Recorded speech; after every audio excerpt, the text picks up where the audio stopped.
Let's move to our debate segment, our final topic. Dave, the big question is, do you think that today, on this date, here in August 2021, that we would be better off under a different president as opposed to Joe Biden? If so, who would that be? Well, I would say the lesser of evils. I would be happiest if we were in the second term of a Kasich or a Bush administration. Okay, that would be my perfect scenario. But obviously, that didn't happen. So, given the circumstances and given the fact that you and I agree on Trump, I think he was disagree on Trump. I think he was the worst president. You certainly think more highly of him. But putting that aside, I think that Biden overall and Afghanistan, I have to say, is a real blight. But prior to Afghanistan, I thought he had done an okay job. I thought he'd handled COVID well.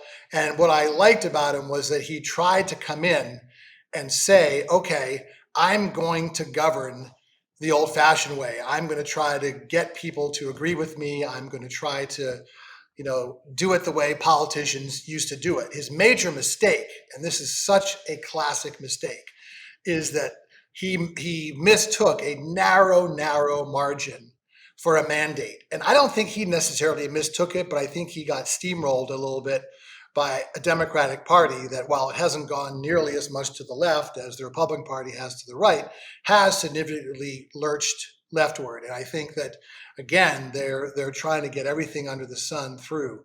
So far, I think what's been passed is okay. As I said before, I would not want any other major legislation spending-wise other than an infrastructure bill that was the $1 trillion bipartisan bill.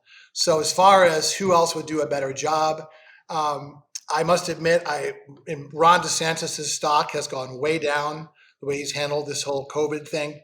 I believe that there shouldn't be mandates. I don't think you should require schools to make kids wear masks, and I don't think you should ban schools from requiring kids to wear masks. I think government works best when decisions are made closest to those who are being governed. And that's something that both parties seem to not be paying much attention to these days.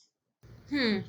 Well, I'm going to take a different tack, surprise, surprise, Dave, because I think that if we had a different president, someone like a Ron DeSantis or even a Donald Trump, that we would be in a much better position, not only on Afghanistan. Let's just stick with foreign policy for now. We both agreed this was an unmitigated disaster. But Trump would have done the same thing. Trump would have had the troops out by May 1st.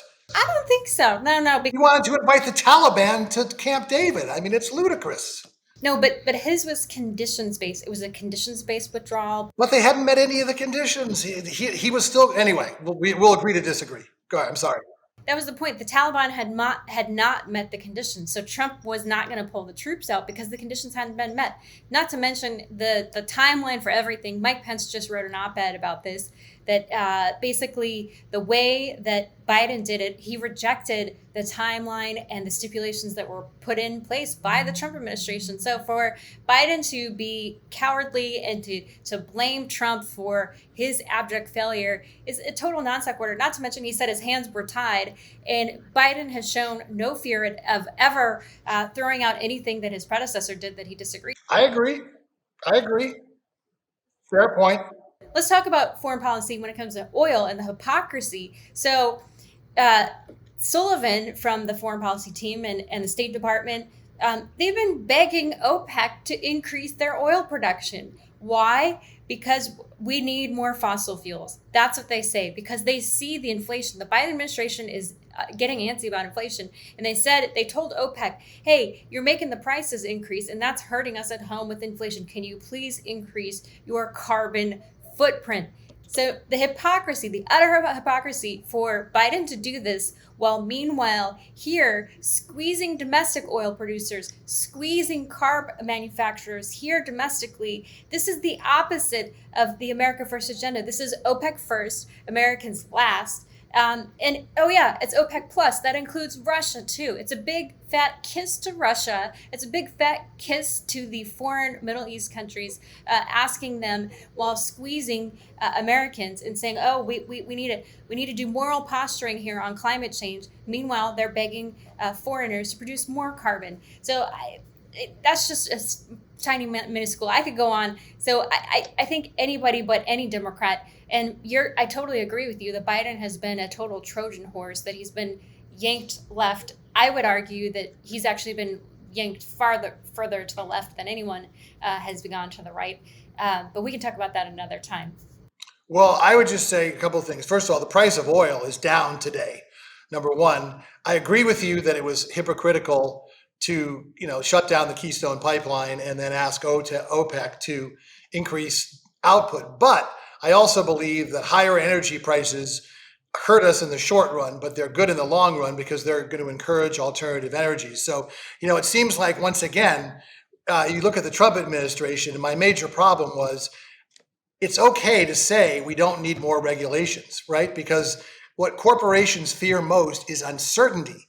Existing regulations are already priced into their business model. But what did Trump do? He gutted environmental regulations, clean water laws, clean air laws, power plant laws, wetlands laws, just as a sellout to the fossil fuel industry. And I'm sorry, but if you look at, I think the most important thing is preserving our democracy. And after the election, the things that Trump has pulled and the way the party is trying to whitewash January 6th, with some people saying, oh, it was just like a busy tourist day. To me, if we don't have a democracy, we can't have these debates. So yes, the Democrats are bad, but if you look at how autocratic the GOP has come, and you look at a lot of the way that that the system is trying to be rigged, because they realize, look, demographically we're screwed. And you look at the census, and again, the suburban areas in places like Texas are consolidating. That's going to help Democrats. So the only way to do it is to rig the system and preserve white minority rule. There's no other reason these laws would be passed. Now, I don't think they're as draconian as some people do, but it's the impetus behind them that should be worrisome. So, I will take a look at a serious Republican candidate in 2024. And but because I think Biden is only going to be a one-term president, and I think Kamala Harris is one of the most unimpressive politicians I've ever seen. So I'm wide open, but I don't think our democracy would have survived a second Trump administration. I know that sounds harsh, but I really believe it's true. We can agree to disagree, Dave. That's what the show's all about. Awesome! I love our conversations. Well, it's been great having you folks. That does it for another episode of Practically Political. I'm Dave Spencer. I'm Carrie Sheffield. Make sure to follow us on social media and keep this conversation going. We love the back and forth. See you next time.